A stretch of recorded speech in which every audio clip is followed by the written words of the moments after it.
بيعيش فاروق الفيشاوي مع أخته الأرملة سناء يونس، بيحب جارته سهير رمزي. قاعد مرة على القهوة فسمع حوار بين تاجر عملة رشدي المهدي مع شريكه، وفهم إن تاجر العملة رشدي المهدي معاه شنطة فيها 5000 دولار، فيتعقبه ويخبطه في حيطة ويسرق منه الشنطة ويختفي. وبعدها بيتاجر في العملة وبيحقق مكاسب كبيرة. بيسافر للخليج ليواصل نشاطه في تجارة العملة. رجع معاه فلوس كتيرة قوي. حب إنه يواصل تجارته في العملة، واكتشف إن رشدي المهدي اللي سرق منه الشنطة بيتمتع بثقة المصريين في الخارج اللي بيسلموه فلوسهم بالدولار.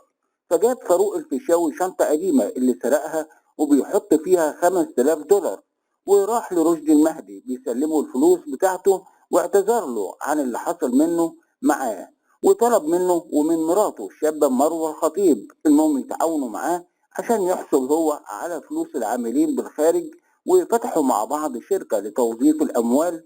واستغل فاروق الفيشاوي صحبيته مع المنتصر بالله ليعاونه ويكون تابع له بعد ان استولى على فلوسه. زار فاروق الفيشاوي أخته الأرملة سناء يونس وجارتها سهير رمزي اللي اتجوزت من ابن عمها محمود ياسين الموظف الغلبان، وخلفوا بنتين. بعد قبض محمود ياسين مرتبه الشهري اتسرق منه في الأتوبيس وهو مروح لبيته، فسلف فاروق الفيشاوي محمود ياسين قيمة المرتب اللي اتسرق منه عشان يكمل الشهر بتاعه. وبكده عرف يقرب فاروق الفيشاوي من محمود ياسين عشان يكون قريب جدا من مراته سهير رمزي.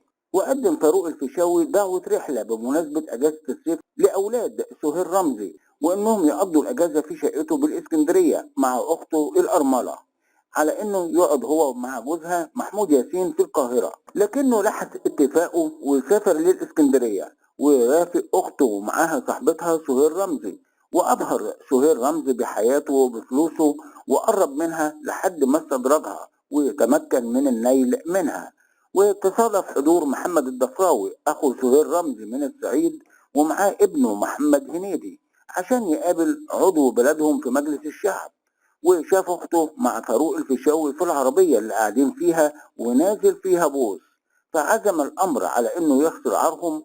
وبلغ جوزها محمود ياسين اللي بلغ سهير رمزي بحضورها للصعيد عشان يقتلها جوزها ويخسر عاره، اللي اعترفت لجوزها إنها غلطت، فطلقها وقال لها غوري بعيد عني. راحت لفاروق الفيشاوي اللي اضطر الجواز منها عرفي لأنها ما حصلتش على قسيم الطلاق. وتابع فاروق الفيشاوي عملياته في تجارة العملة مع رشدي المهدي اللي عينه زاغت على مراته مروة الخطيب. ومات رشدي المهدي من كتر تناوله طعام فاسد، فبيتجوز فاروق الفيشاوي من مروة عشان يستولى على فلوسها وعشان يهرب بالليل من سهير رمزي، فبيحط لها منوم في الشراب ويروح لمراته مروة ويرجع الصبح وينام جنبها كأنه ما خرجش لحد ما تنبه البوليس لأعمال فاروق الفيشاوي، وقرر إنه يهرب مع مروة للخارج. فقام صاحبه المنتصر بالله بإبلاغ سهير رمزي بعملية وضع فاروق الفيشاوي منوم ليها بالليل عشان يروح لمراته مروة، وكمان عايز يهرب معاها للخارج لأن البوليس شم ريحته اللي فاحت. فحطت سهير رمزي لفاروق الفيشاوي كمية كبيرة من المنوم فمات. واستولت سهير رمزي على أمواله كلها ورمتها في حمام السباحة، لكن أخوها محمد الضفراوي لقاها فأطلق عليها الرصاص وماتت. أما محمود ياسين فقام بتربية بناته بعد ما عرفهم إن أمهم ماتت.